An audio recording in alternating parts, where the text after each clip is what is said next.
Anda kembali lagi bersama kami di Lintas Jakarta Sore. Dan pendengar Pro 1, tema kita pada sore hari ini Hari Bebas Kendaraan Bermotor ya. Kita sudah tersambung dengan Bang Alfred Sitorus, Ketua Koalisi Pejalan Kaki dan Hikatama Jabodetabek. Saya sapa dulu. Halo, selamat sore Bang Alfred. Sore Nova, apa kabar? Kabar baik, salam sehat Bang.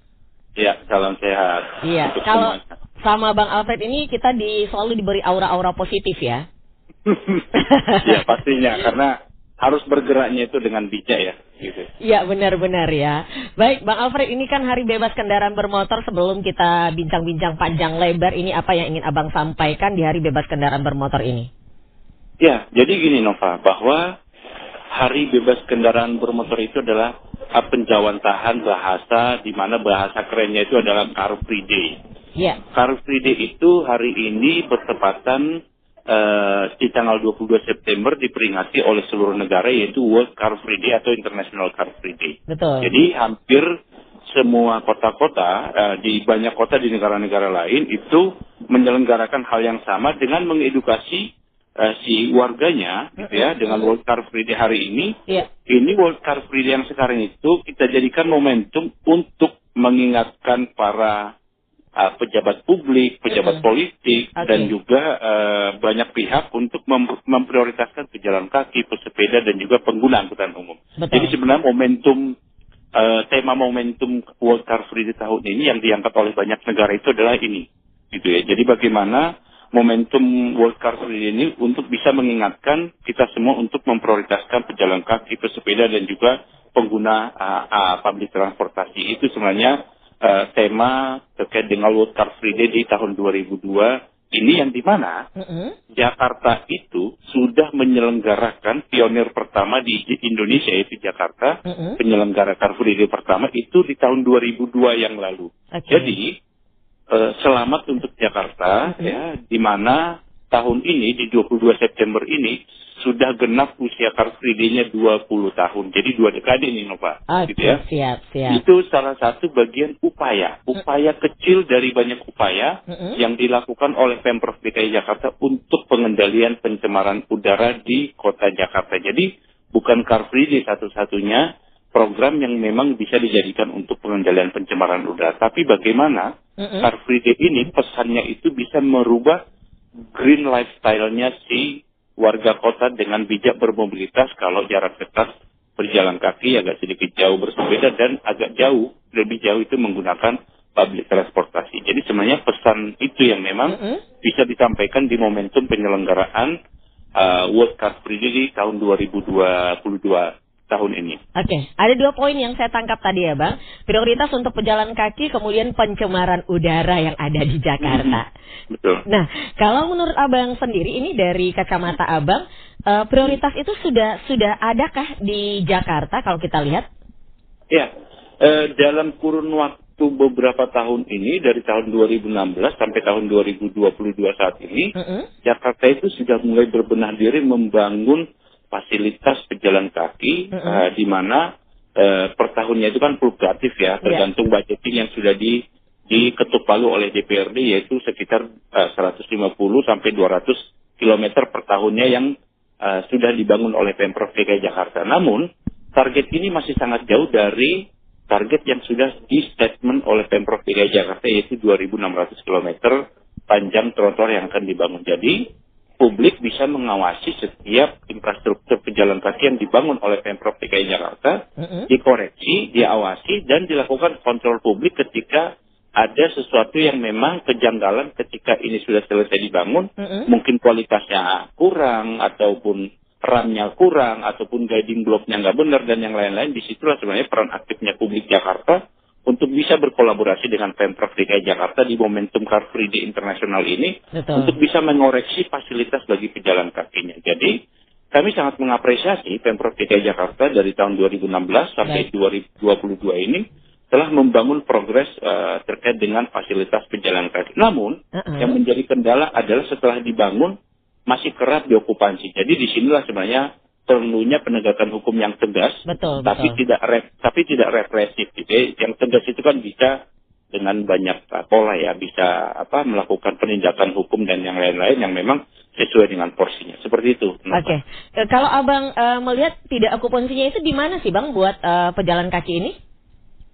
Ya, jadi gini, tingkat okupansinya itu kan cukup tinggi ketika ini sudah dibangun oleh Pemprov DKI Jakarta. Iya. Jadi disinilah sebenarnya hadirnya teman-teman di koalisi pejalan kaki untuk memberikan edukasi kepada masyarakat yang sering mengokupasi trotoar, yaitu fasilitas pejalan kaki dan juga fasilitasnya teman-teman penyandang disabilitas, di mana di sana ada guiding block atau ubin pemandu yang memang satu garis kuning untuk memandu mereka.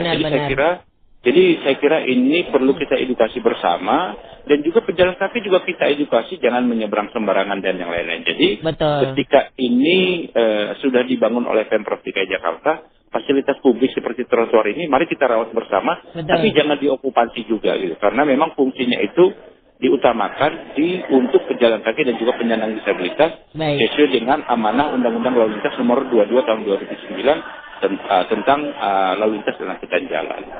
Baik. Berarti catatannya dari tahun ke tahun itu sudah ada perubahan ya, cuma masih banyak saja oknum-oknum ya Bang ya?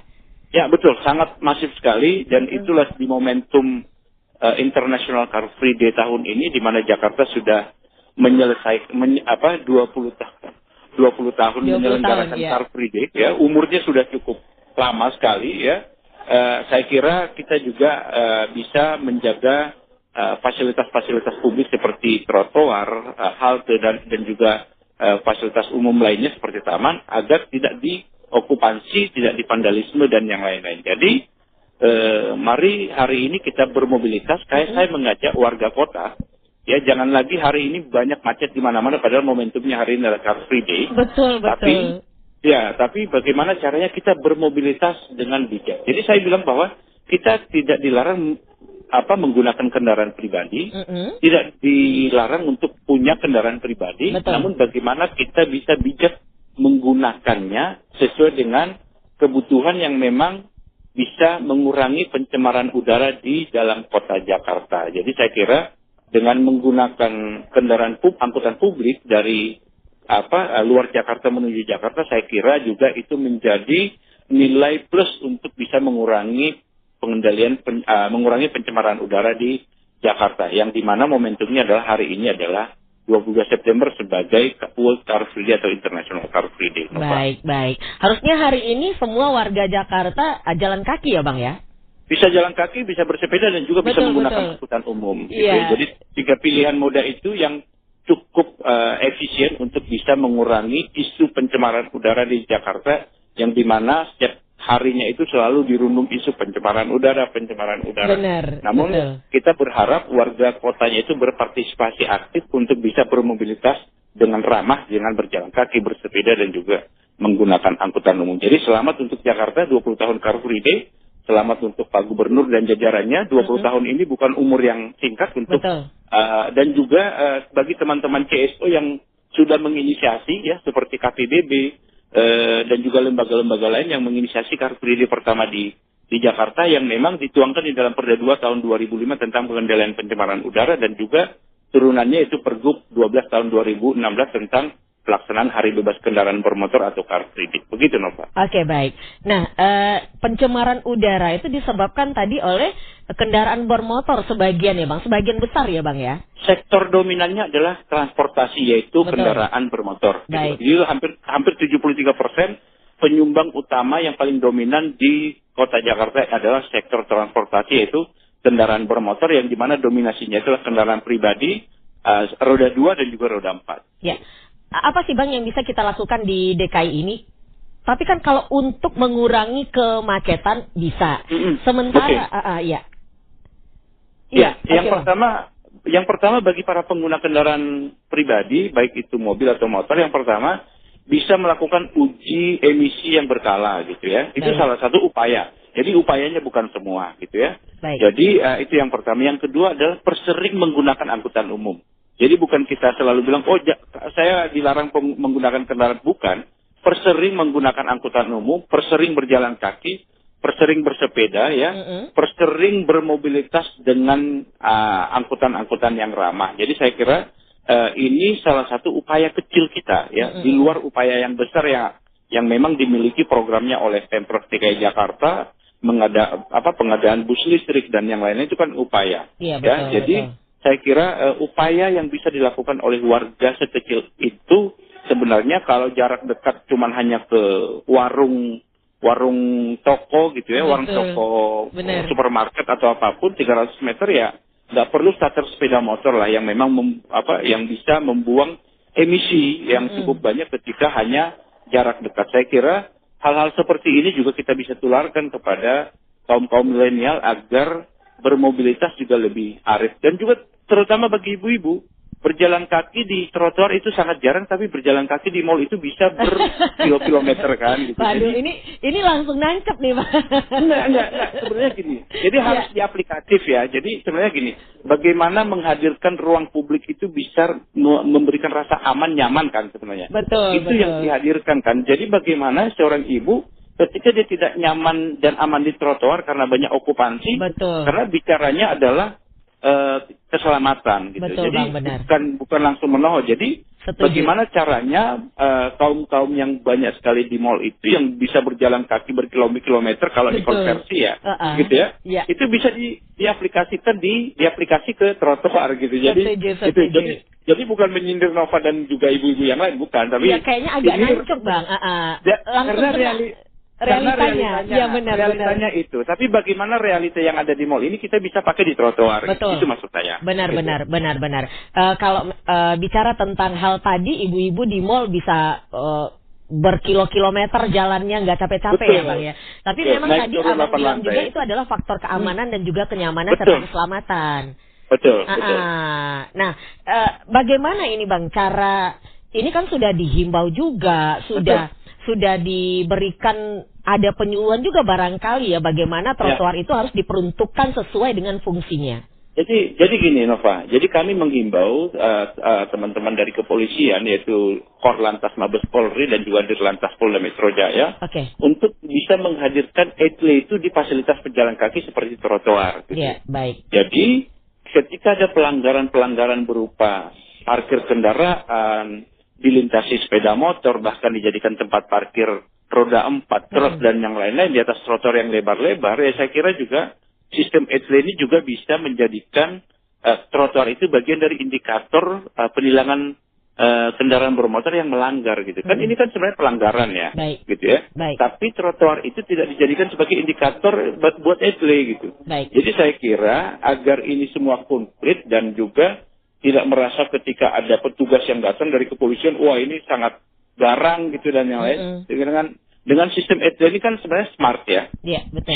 Sistem yang berjalan ketika mereka mengurus perpanjang SIM dan yang lain-lain, ternyata ada tagihan cukup besar karena dia melanggar. Jadi sebenarnya ini bisa memberikan efek jerah bagi publik kita, namun caranya smart. Saya kira itu bagian yang memang bisa dipakai oleh pemerintah kota, pemerintah provinsi, bekerja sama dengan kepolisian, dinas perhubungan dan juga Kementerian Perhubungan. Saya kira itu, Nova. Luar biasa, saya setuju. Bang, di Hari Bebas Kendaraan Bermotor ini, nah formula apa ini, Bang, yang bisa untuk mengurangi pencemaran udara? Terakhir, Bang.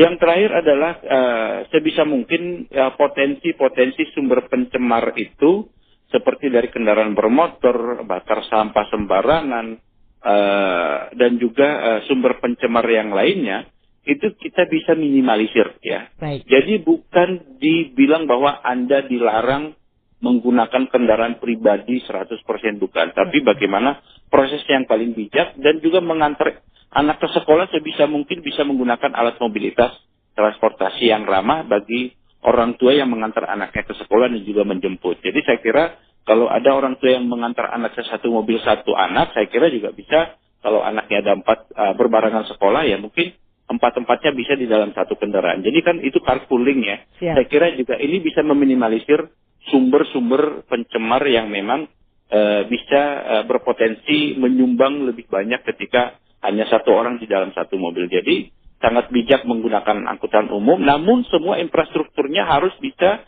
dirasakan sama seperti mereka menggunakan kendaraan pribadi yang memang kita bisa menghadirkan angkutan umum yang aman, layak, ramah, dan juga safety. Jadi itu sebenarnya kuncinya. Oke, baik. Nova. Baik, Bang Alfred, terima kasih banyak ya Bang ya. Ini mengedukasi sekali buat pendengar kita, Bang.